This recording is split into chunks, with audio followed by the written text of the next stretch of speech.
intro. Hi, everyone. I'm Adrian from Audio Excellence. That's Philip, and this is our very good friend, Andrew. Andrew's joining us today because we finally got rid of Jay and his nonsense. And people didn't really like Lewis, so... No, they love Lewis. People really didn't like Lewis, so... So anyway... we're going to talk today about MSB. It's something that we've been meaning to do. In fact, during the shutdown, we actually had an interview with Vince, the National Sales Manager. Vince Galbo. MSB, but unfortunately, the recording process got all screwed up, so we weren't able to use it. So then Andrew reached out to us, about a couple of weeks ago and said, Adrian, why don't we do MSB? You know, I'm probably one of the few guys in the world that has gone through virtually every level except for the select. I said, what a great idea, because we've been meaning to do it and we just haven't gotten around to it. So Andrew invited himself.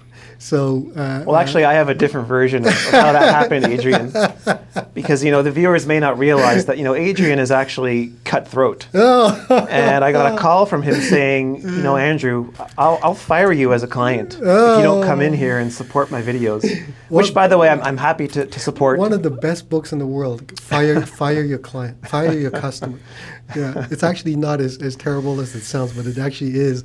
Anyway, so welcome, Andrew. Thank you for joining us. So I thought actually Andrew made a really good point. When Andrew first decided to go into digital, he started with the MSB Discrete. We didn't go into the analog at the time, did we? It was just the Discrete. I had heard the analog, right, but you didn't actually own the Discrete, but never owned it. So and he said, look, I've owned the Discrete, I've owned the Premier, and now I own the Reference.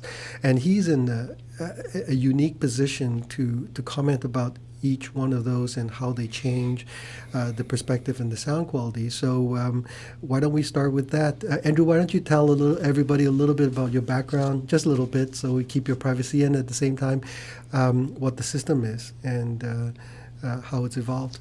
Sure. So happy to. I can say that, you know, I'm a long-time audiophile. Started off when I was as a kid, listening to music with my dad. So my dad is an engineer. Yes. And he was always into great sound and always into having, you know, the latest stuff, speakers. And during the day, he was really big into Sony ES. Yes. That was a huge thing. So I can have great memories just listening with him together in his music room. And that carried forward that bug to me full force. So, you know, I've been working on a number of years with the great team at Audio Excellence to assemble, you know, we don't call it a bug. System. We call it a passion. A passion. Passion. Yes, I like that. Yes. Definitely a passion. Yes. So what is the current system? So the current system is, the heart of the system now is, I would actually truly say, the MSB. Yeah. The MSB reference. That is just an astounding piece of source equipment for me and what I've been through in my evolution of audio. And it's really then grounded by Macintosh. So I've got a pair of the 1.2K monoblocks, and I've got a pair of the Tube MC2301s. Right. And then I've got some electrostatic speakers, the Martin Logan Summit X. And most recently, I've acquired a pair of KEF Blade 2s. Oh, wow. So there's a bit of variety there to mix and to match and to configure things depending on how you feel or what mood you're in. Yeah, it's the only way to do it. If you feel this way, you want tubes today, you put that on, and then if your mood changes and you want to match that, you can put something that's different. And then between the two, you're always happy. Totally. And I should mention also have a pair of bookshelves that I love, which are the TAD ME1s. So those have also been great to mix and match in the system and find some interesting combinations. I love the combination of big beast amplifiers with smaller speakers. Don't ask me why. You know, at one point I had some KEF LS50s hooked up to the 2301s. Oh yeah, you love those. And I love that. Yeah. You know, so there's something, I have a fetish for big amp, small speakers. So if you know the story of LS35As, back in the day, we always paired it with big solid state electronics, and it sounded really great. You couldn't play it super loud, but within that range of what the speaker could handle, it was really good. So the bigger the amplifier you put on that little tiny speaker, the better it sounded. And I'm sure that was the way for the LS50. Yeah, I mean, it's amazing the sound you can extract from maybe a more of a modest speaker if you've got a great upstream chain going into it. John Atkinson would definitely agree with you. That's his mantra right there, is to have the best amplifier you can find, and then you just fill in the rest of the system based on the amp. Yeah, totally. Because there's so many different divergent views on that. Some folks say invest in your speakers and then build around the speakers. And I was in that camp for a while, but it's amazing how your views change with time as you get more experience and how you evolve. And now I'm totally in the camp of invest in your source.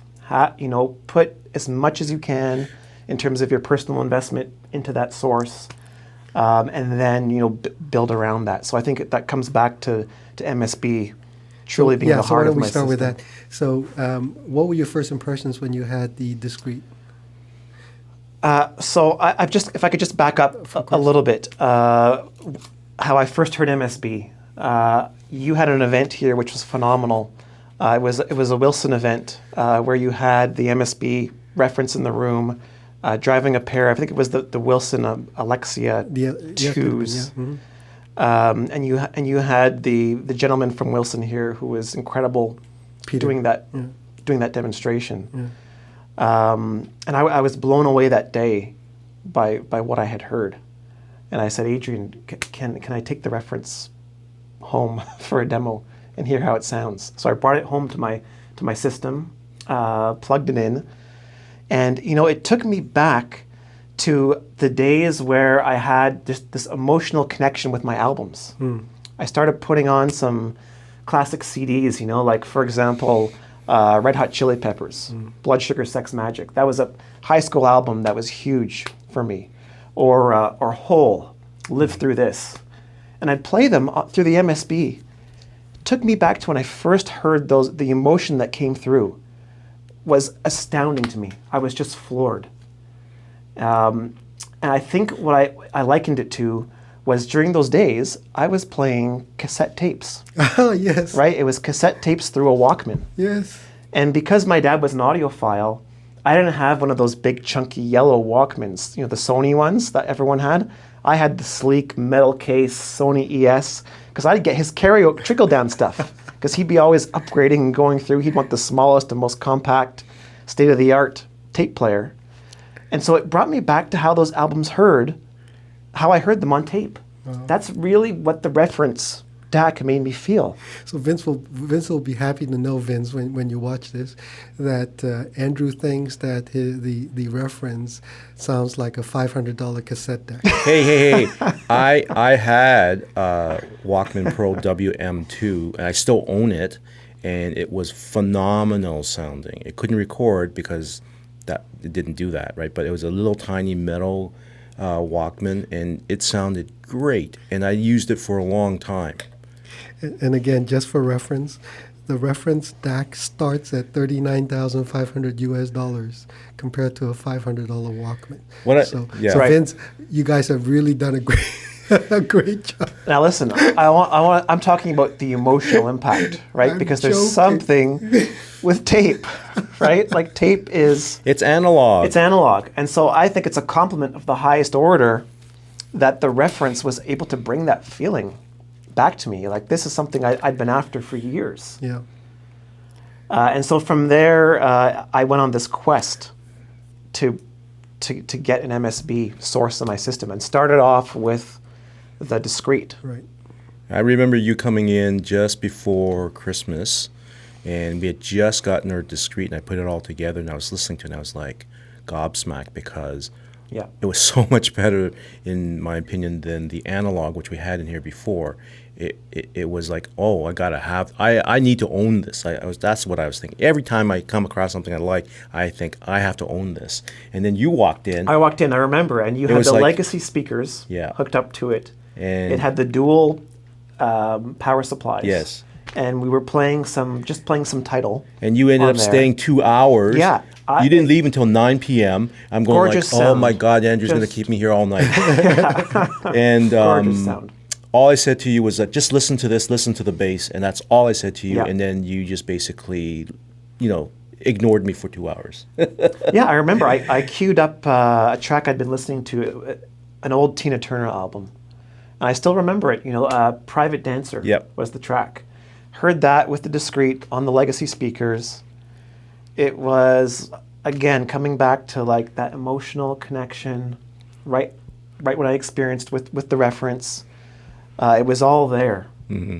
And I think just from that moment, I knew that I was ready to pull the trigger on the So Discrete. how long did you own the Discrete? Do you remember? Like a week?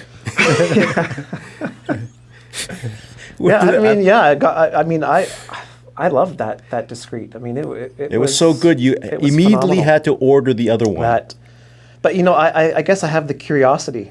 Like you always want to know. Well, gee, if I could just hear the Premier, and see, where's the difference there, and I want to give full credit to both Adrian for supporting me in doing that, and also to MSB. Vince Galbo is a phenomenal gentleman who's been very eager to listen to me and listen to what I'm thinking, and then to provide his feedback on what would work in my system and the best for me.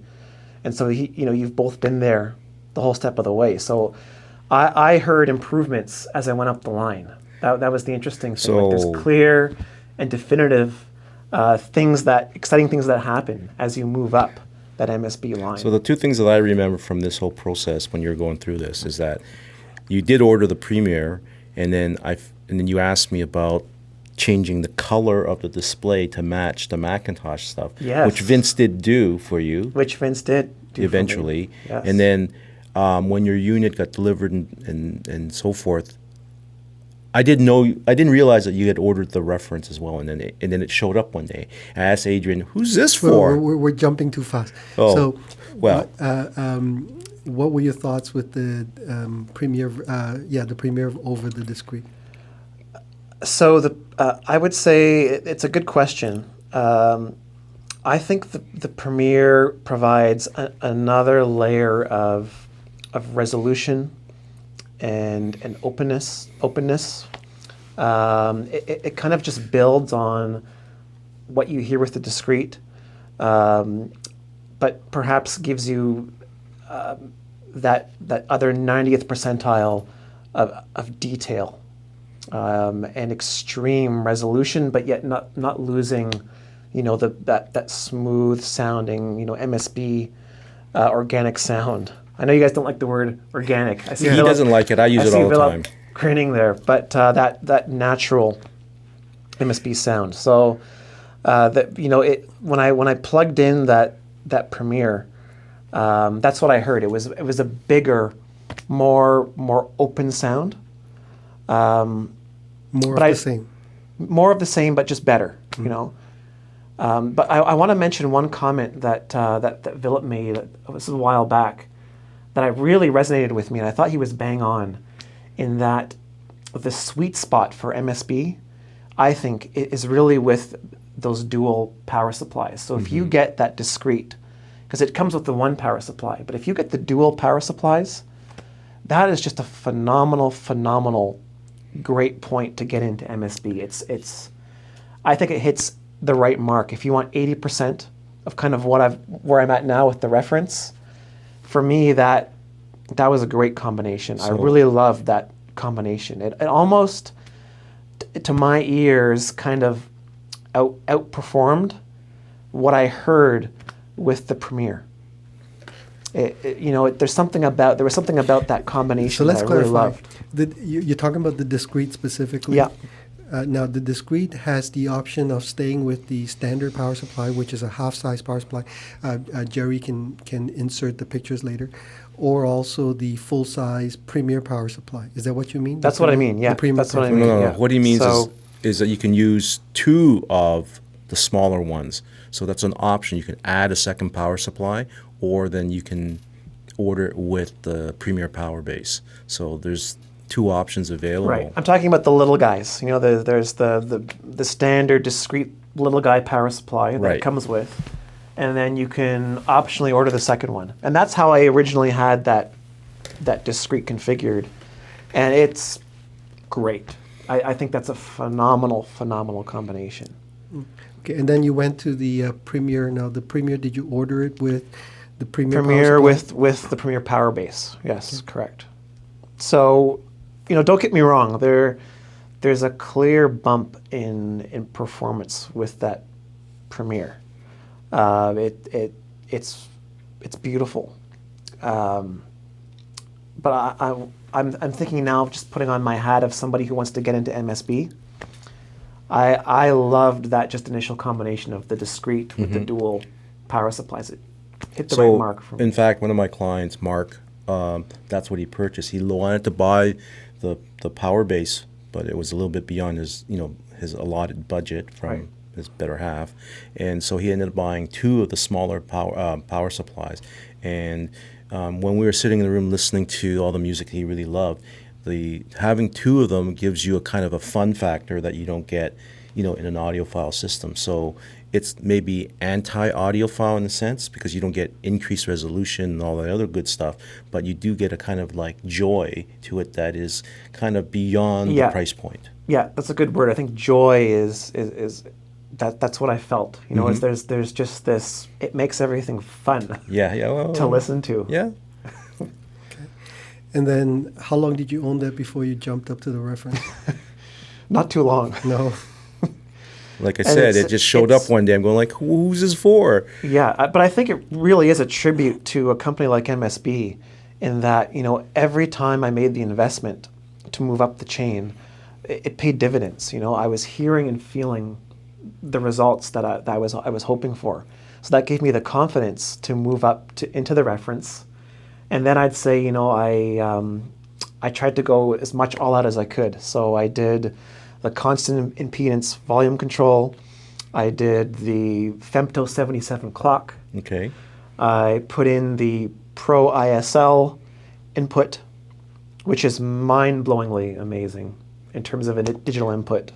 I can't say enough how much that improved. So that's my setup.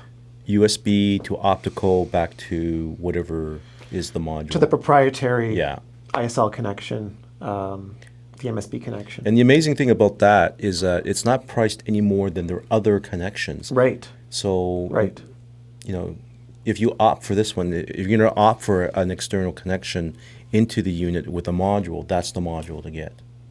Correct. Correct. I fully agree. I mean, I had experience coming in, optically, coming in coaxially, coming in with the standard USB. I did quite a bit of listening and comparison. The Pro ISL is a major elevation in terms of, for me, I was going from Tidal Hi-Fi with a Lumen U1, then going to the MSB through the Pro ISL. That is by far, I think, the best input to utilize if you're going to opt for the reference. Okay. And now I think you've owned the reference the longest of all the three units. Oh, I'm so happy with the reference. It's magical. It's such a beautiful experience. Every night after the kids get settled down in bedtime routine, and I've got some time to go into the man cave. My favorite thing is just to go through the sequence of powering up the reference, and then just getting into some albums, and the reference is a whole other league. It really is. It's almost like maybe you're in the minor leagues at the discrete and the premier level, and then the reference is kind of welcome to the big leagues now. So it's not a small graduated small difference.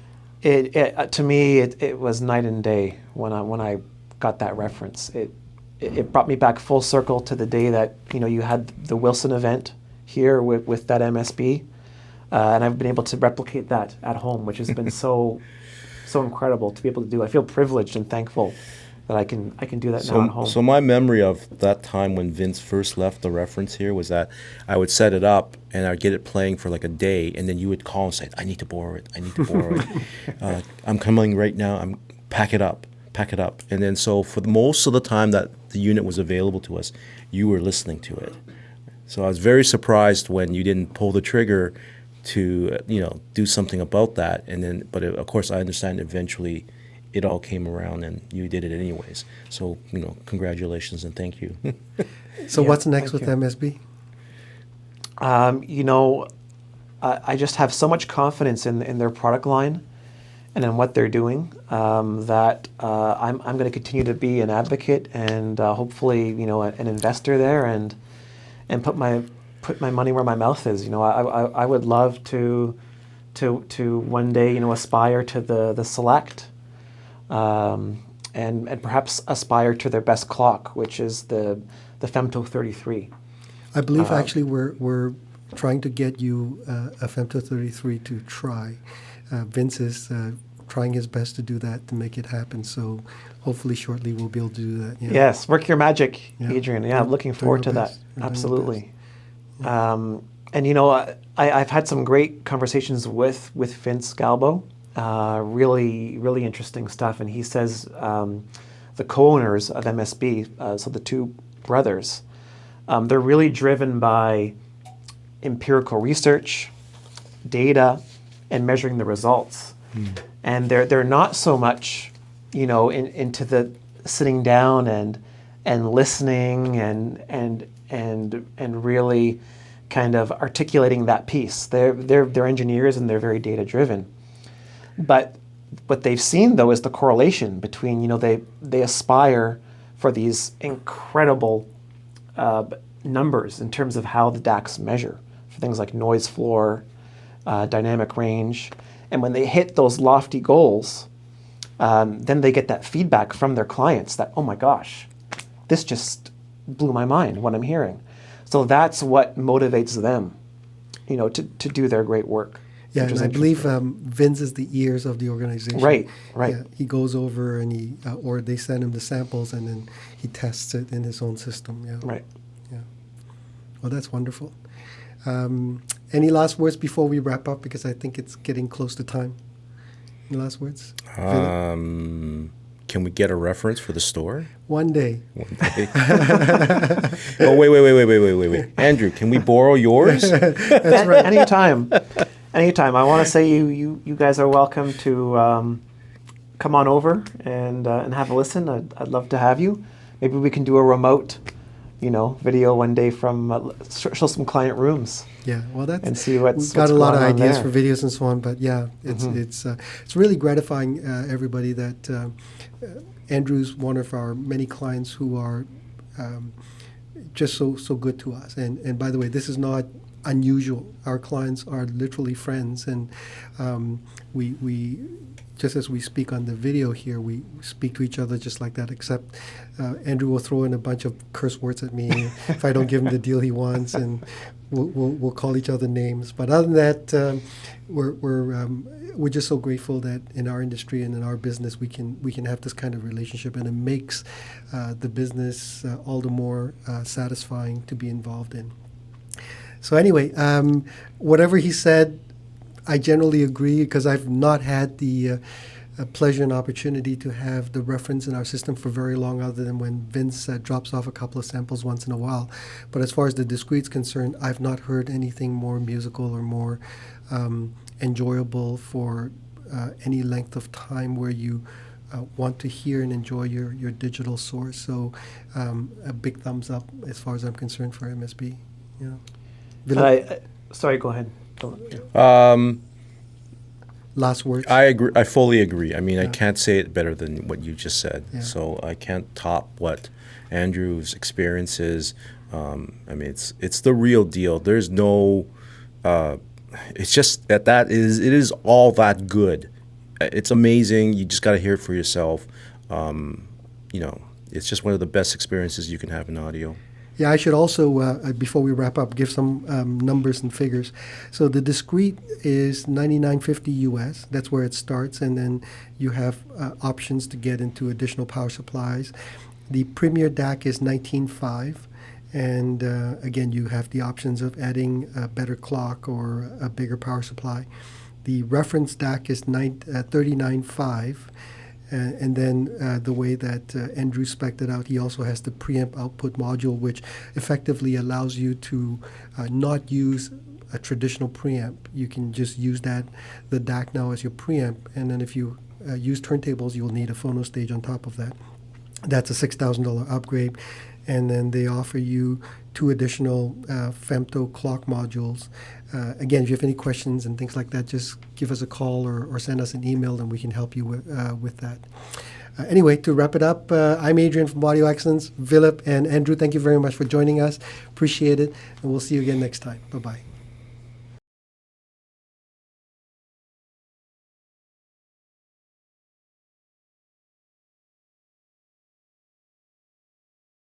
Yeah, so, one thing, really key point that I forgot to mention, because we got so wrapped up in our excitement over the MSB line Right. and talking DACs. What for me was really important about the Discrete, and this is huge, is that you do not need a preamplifier in your system anymore with the Discrete. With that design, it's revolutionary. In the way that there's enough power coming out of these ladder DACs with no output buffer required, no op-amp required, and it has the power to feed directly to your amplifiers. Right, so you don't need additional gain. It has enough Right. Impedance matching that it will drive the impedance loads of any amplifier input stage. Right, and when I heard that, going direct from the DAC into the amplifier, it was game changing for me in my system. There was no going back once I heard that synergy. So I do know this one thing. So you have a nice Macintosh turntable, which you really love, and it's really good sounding. Right, the MT10. But as a result of your digital explorations, the MT10 has found less and less use. I would be surprised if the MT10 has more than 20 hours. Wow, so if you guys hear this since out I bought there, it, and that was 2 years ago? Yeah, Two, it might two become years ago. available if Andrew comes to his senses. It may have to go into the campaign of an MSB Femto 33 clock. Yes, that's true. That's true. Yeah, it might pay for it. It may, if we're lucky.